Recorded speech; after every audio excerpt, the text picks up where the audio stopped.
Chères apprenantes et chers apprenants, je suis Hueto Étienne, enseignant à l'INMES.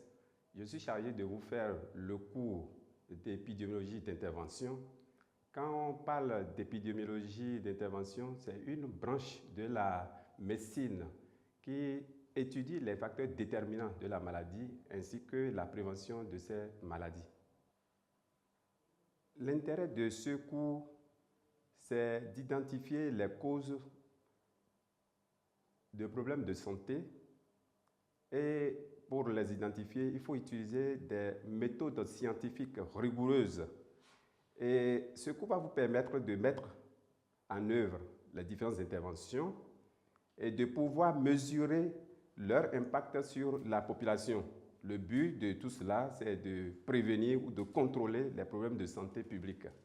Les objectifs alloués à ce cours, l'objectif général, c'est de comprendre les interventions en épidémiologie et plus spécifiquement, c'est d'expliquer l'épidémiologie d'intervention, c'est d'identifier les différentes approches méthodologiques utilisées en épidémiologie d'intervention, c'est de décrire les interventions en santé publique et c'est de présenter les résultats de recherche en épidémiologie d'intervention.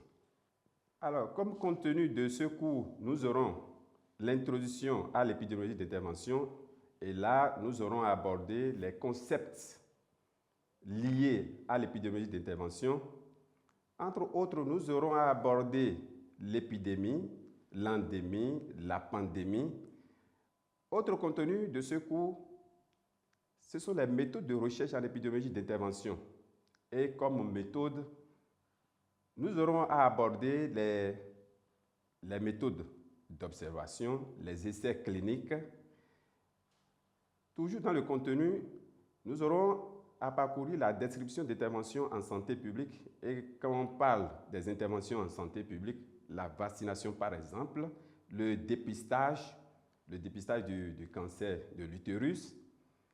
Et en dernière position, nous aurons la présentation des résultats de recherche en épidémiologie d'intervention. Quand nous menons nos recherches, il faut être en mesure de pouvoir les présenter. Alors, par rapport à ça, l'âge, le sexe et la provenance, voilà des variables qu'il faut présenter lors des résultats de recherche.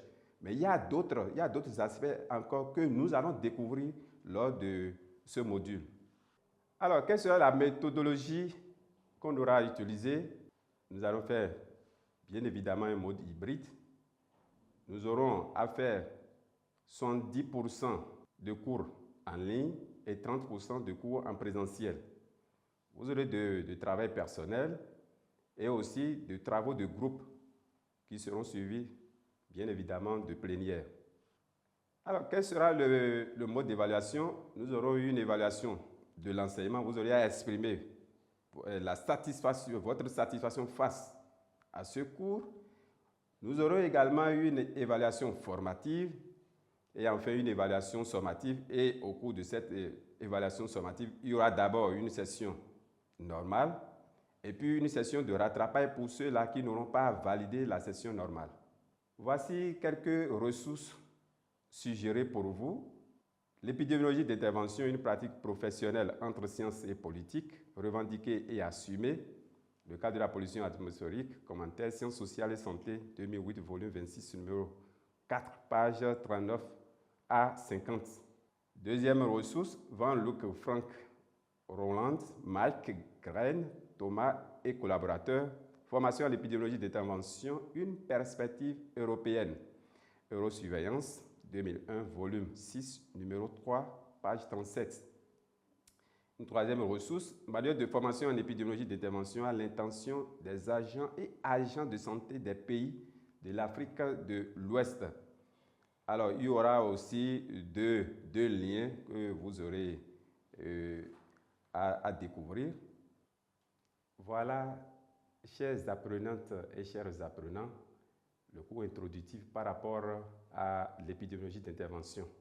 Nous avons vu dans ce cours introductif l'objectif général de l'épidémiologie d'intervention, les objectifs spécifiques, le contenu de ce cours, la méthode d'enseignement, la méthode d'évaluation. Nous avons abordé également quelques ressources.